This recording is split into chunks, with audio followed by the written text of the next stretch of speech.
Ok, entonces hoy vamos a ver a Mateo, que es efectivamente uno de los discípulos de Jesús, uno de los primeros libros de los evangelios y que también es parte de los libros sinópticos. En algún momento hablamos sobre los libros sinópticos, que son los tres libros, Mateo, Marcos y Lucas. Sinópticos significa que tienen la misma visión. Van a encontrar que en estos tres libros cuentan generalmente las mismas cosas. Juan tiene algunas cosas adicionales y estos tres son muchísimo más parecidos entre sí, ¿sí? Entonces Mateo tenemos como el primer libro y justamente hoy queríamos leer Mateo capítulo 9 desde el versículo 9 hasta el versículo 13, que tiene también sus concordancias en Marcos y en Lucas. Sin embargo, les envié a leer este específicamente porque estaba un poco más largo, ¿sí? Entonces se los voy a leer inicialmente porque es corto, entonces creo que sí nos da el tiempo, ¿no? Entonces dice: mientras caminaba, Jesús vio un hombre llamado Mateo sentado en su cabina de cobrador de impuestos. Esta versión es la NTV, que es la Nueva Traducción Viviente, para los que tengan, y si no, va a ser muy parecido. Sígueme y sé mi discípulo, le dijo Jesús. Entonces Mateo se levantó y lo siguió. Más tarde Mateo invitó a Jesús y a sus discípulos a una cena en su casa, junto a muchos cobradores de impuestos y otros pecadores de mala fama. Cuando los fariseos vieron esto, preguntaron a los discípulos: ¿por qué su maestro come con semejante escoria? Cuando Jesús los oyó, les dijo: la gente sana no necesita médico, los enfermos sí. Luego añadió: ahora vayan y aprendan el significado de la siguiente escritura. Quiero que tengan compasión, no que ofrezcan sacrificios, pues no he venido a llamar a los que se creen justos, sino a los que se saben que son pecadores. Entonces, Mateo nos enseña, por un lado, una automática obediencia. Apenas Jesús le llama, él efectivamente lo que nos enseña es a no pensar demasiado cuando se trata del amor, cuando se trata de la luz. Cuando tienes un llamado del amor, cuando tienes un llamado a la compasión, cuando tienes un llamado a la generosidad, todas las características de Jesús, nuestra respuesta debería ser tan obediente como la de Mateo. Sí, Señor, ahí voy, te sigo, ¿sí? Si hay algo que yo pueda encontrar que edifique el amor, que sea bueno como Jesús, entonces tal cual como Mateo, me levanto y voy.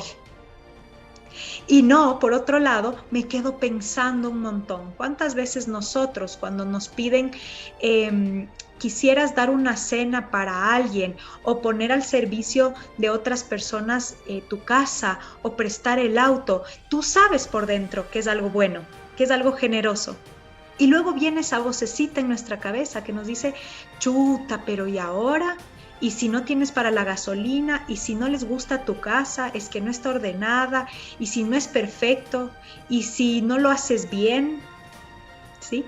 Así que el primer mensaje de aprender de Mateo es a no pensar tanto cuando sabemos que algún acto que vamos a hacer es un acto que sigue al Señor.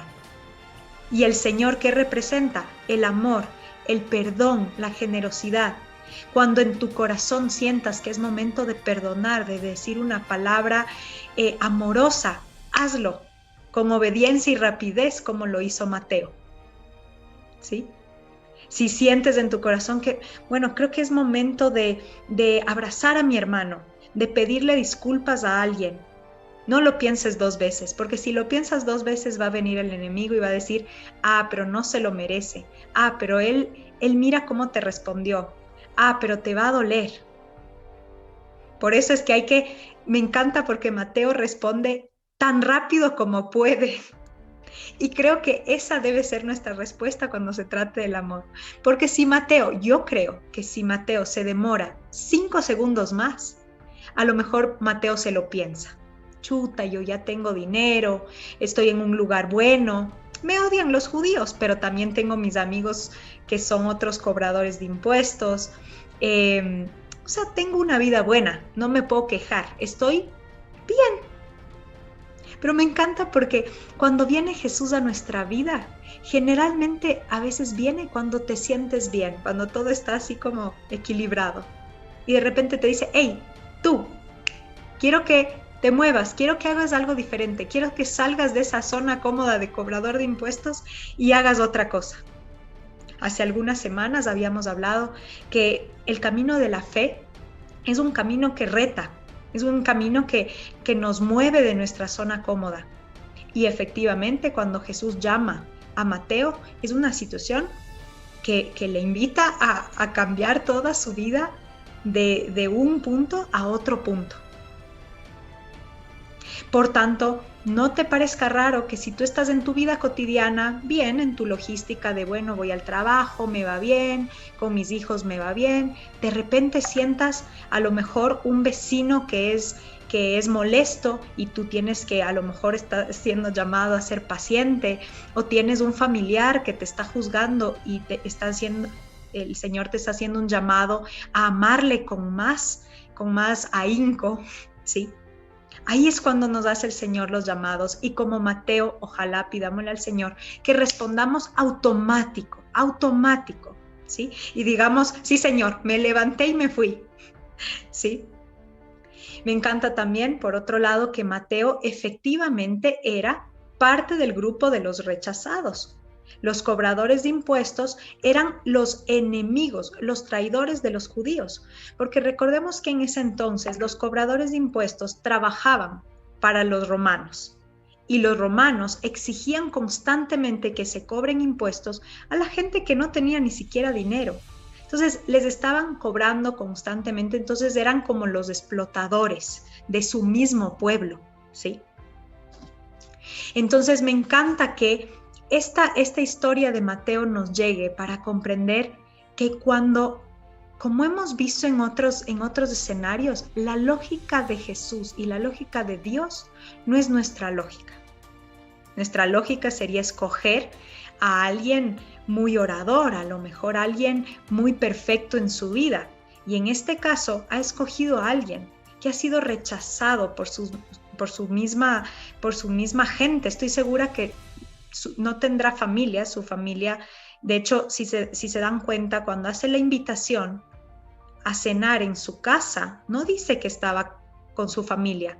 Han visto que en ese entonces generalmente a veces dice estaba con su hermano, o vinieron su mamá y su cuñada o algún tipo de familiar. Mateo no invitó a ninguno de su familia porque a lo mejor rompió relaciones con su familia. Y sus únicos amigos, su única familia en ese momento, eran los otros cobradores de impuestos y otras personas que seguramente eran rechazadas, como dice allí, pecadores. En esa época se consideraban pecadores, por ejemplo, a los que tenían algunas enfermedades, como la hemorroísa, o las personas que tenían los leprosos, o por ejemplo las prostitutas, ¿sí? Entonces, seguramente Mateo, primero, él sabe que en el camino de Jesús no es un camino de merecimiento, porque si es por camino de merecimiento no entramos ninguno, porque seguramente todos tendremos algún error, todos en algún momento. Entonces, la vida de Mateo como un cobrador de impuestos y al ser escogido, nos hace un llamado importante a que tú pienses cuántas veces tú, a lo mejor, eres parte de ese club de los rechazados. Porque, no sé, porque te separaste, porque a lo mejor cometiste algún pecado, porque cometiste adulterio, porque te fuiste infiel a ti misma, a ti mismo. Porque a lo mejor hablas de la paz, hablas del perdón, pero no le perdonas a un hermano, a algún familiar.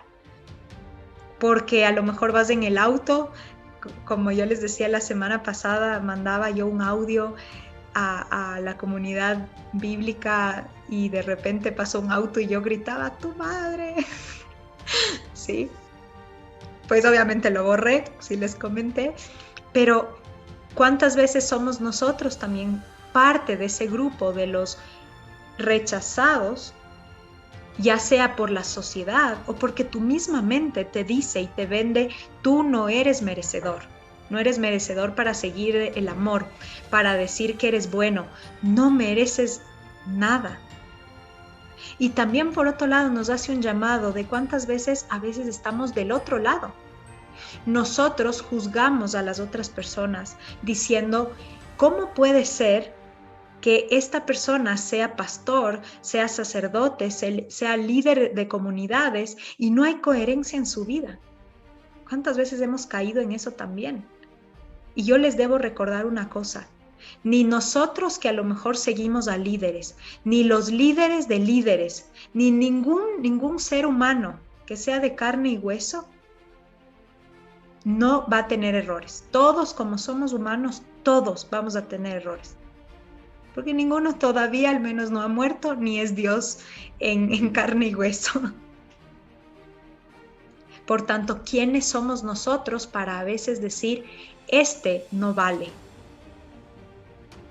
A veces yo he escuchado mucho el mensaje de, y este que se hace llamar tan cristiano, y este que mira cómo tiene su relación de pareja y va a la iglesia todos los días. Bueno, porque ya sabemos que Dios es para los que están enfermos y para los que le buscan de corazón. Por tanto, el llamado también con esta historia de Mateo y la conversación de los fariseos es un llamado a, por un lado, no se preocupen por merecimiento, porque posiblemente hoy se sientan muy santos, pero mañana vamos a cometer un error. Así que no se trata de merecimientos, se trata de disposición. Esto quiero que lo anoten. No se trata de merecimiento, se trata de estar dispuestos, de decir, sí, Señor, aquí estoy. Sí, Señor, escógeme otra vez. Sí, Señor, quiero hacerlo de nuevo. Sí, Señor, discúlpame, quiero ver mis errores, quiero mejorarlos, dime qué hago, estoy dispuesto. Eso es lo que vale, eso es lo que busca el Señor, disposición. Y si el Señor te ha puesto a ti a liderar personas, a liderar en tu casa, a liderar en tu familia, a liderar en un trabajo, es porque el Señor te ha puesto ahí. Así que no permitamos que alguien nos diga, ¿y tú cómo así estás allí? Que el Señor me puso aquí, yo estuve dispuesta. Ah, pero tú eres muy santo. No, no lo sé. El Señor me llamó y yo estoy dispuesta. Donde me llame, yo voy a estar. Donde me llame, yo voy a estar. Y sí, el Señor no nos va a decir, sigue cobrando impuestos o sigue pecando. No nos va a decir eso, pero nos va a decir, vuelve a empezar. No te voy a restregar tus pecados ni tus errores, pero te voy a decir, si quieres volver a empezar, entonces sígueme. Perdona, ama, sé generoso, ámate, sé generoso contigo también, cuídate. Chuta, pero eso lo sé hoy y mañana me vuelvo a equivocar. ¿Qué es lo que hago? Me levanto y le vuelvo a seguir. Entonces el Señor, con esta historia de Mateo, nos habla que Mateo es una persona que es de los rechazados, de los despreciados, y que él tiene su grupo de amigos de los rechazados y de los despreciados. Y me encanta lo que dijeron hace un rato. Una vez que sigues al Señor, entonces tiene sentido que todo lo que yo tengo, bienes materiales, comida, amigos, todo le presento al Señor. Todo le entrego al Señor.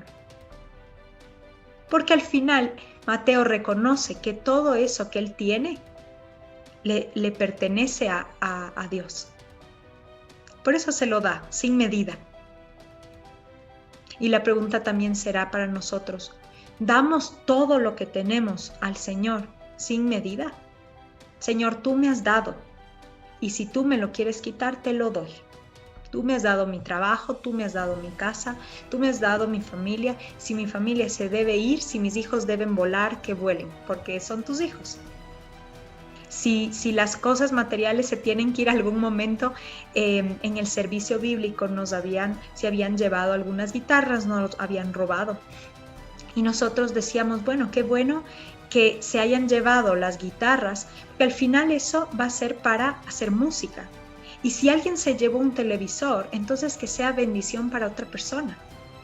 Y si alguien se llevó la cafetera o el humidificador, que era una cosa tan simple, a lo mejor está dando alegría o dando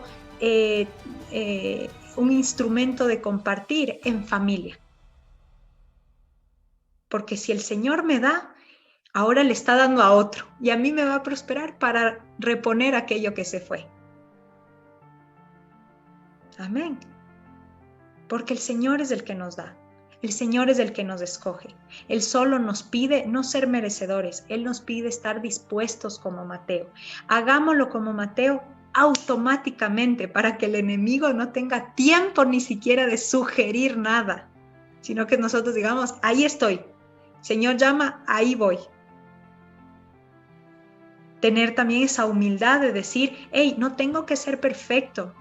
Estoy de acuerdo que el llamado de Mateo es no, a veces hay que ser cara dura como Mateo. Cualquiera diría, chuta, qué cara dura ese Mateo, es cobrador de impuestos, es traidor y ahora se sienta con Jesús y ahora está entre los discípulos. Qué cara tiene, ¿no? A veces yo creo que el camino de Jesús es ser cara dura.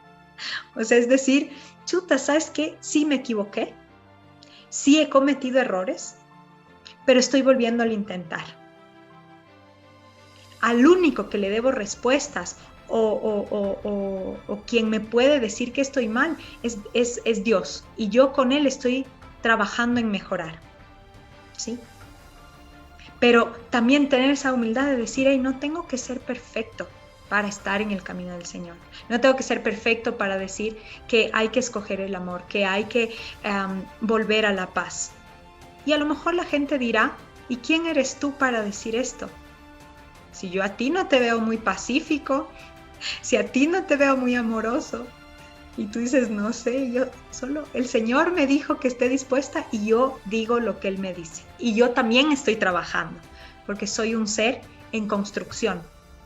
Cuando me muera, ahí a lo mejor ya terminé de reconstruirme, pero mientras tanto, estamos en construcción.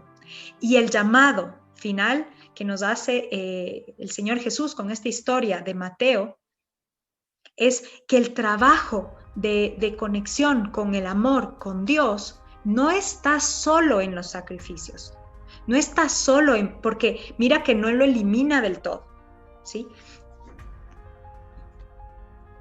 Tengan compasión y no me ofrezcan sacrificios. Bueno, si ya estoy haciendo mucho de algo, lo que tengo que hacer es relacionarme. Hay un mundo allá afuera con quien me tengo que relacionar. ¿Y por qué hacía este llamado? Porque Él sabía también que cuando nos relacionamos con otros, ahí es la parte difícil, porque es facilito amarle a Jesús, es facilito amarle al amor, es facilito cuando estamos todos en el grupo del Viernes de Victoria, amarnos unos con otros y sentirnos felices unos de otros, pero es difícil cuando estoy en una reunión o en un lugar donde hay otra persona que piensa diferente a mí. Ahí es donde está el reto. O cuando voy a un lugar y hay personas que tienen miedo y me enoja el miedo de las otras personas. O no me salen las cosas como quiero, o la gente tiene programaciones a lo mejor que no van con mis creencias, quién sabe. Por eso el llamado que el Señor nos hace es en relación. Ten compasión de otros, ten empatía, ten generosidad, ten comprensión de otras personas. Hay un libro que leí hace años que decía, si pudiéramos conocer toda la vida de una persona, toda la vida, todas sus experiencias, todas sus vivencias, todo lo que ha vivido, lo que piensa y lo que siente, podríamos perdonarle casi todo, porque entenderíamos de dónde viene. Pero en realidad el único que puede hacer eso, el único que sabemos que sabe el corazón de las personas es Dios. Por tanto, lo único que nos toca es tratar en lo posible de ser compasivos, de ser empáticos. No nos va a salir siempre, pero volvamos a intentar. Volvamos a decir, sí, Señor, otra vez, cada día. Me encanta porque dice también la palabra que cada día viene con su bendición. Cada día también viene con su trabajo del día. Entonces, cada mañana que se levanten, le agradezcan al Señor y le pidan la bendición del día. También que sea una renovación para decir, estoy dispuesto hoy otra vez a escoger el amor. Hoy vuelvo a tratar de tener fe en la humanidad. Hoy voy a tratar otra vez de ser tolerante. Hace 2 días leía la palabra en la noche y veía una parte de Corintios donde decía que seamos tolerantes, amorosos unos con otros. Y yo decía, Señor, quiero ser tolerante. Al día siguiente, adivina qué me tocó. Me tocó un día en donde a mi esposo nada pensábamos igual, todo pensábamos diferente. Y yo pensaba, tengo que ser tolerante, tengo que ser tolerante. Y me encanta porque a veces cuando nosotros pedimos ser tolerante, no es que se te da como una varita, sino se te manda al campo de batalla para que tú trabajes la tolerancia. Y para eso te vas a encontrar con muchas personas que opinen diferente, que a lo mejor te traten con tonos agresivos, donde a lo mejor te pregunten de manera frustrados o enojados, y tú en medio de eso, que eso es lo que me pasaba a mí, en medio de eso yo pensaba, ay, ¿para qué pedí tolerancia? ¿Para qué la pedí? Porque te manda al campo de batalla para trabajar en la paciencia, en la tolerancia. Así que toda situación de dificultad es ese momento de enseñanza para decir, bueno, bendito Dios, para yo trabajar en esto. Pero sí requerimos que todos los días digamos, estoy dispuesto, lo voy a volver a intentar. Y si me jalo, me vuelvo a levantar. Amén.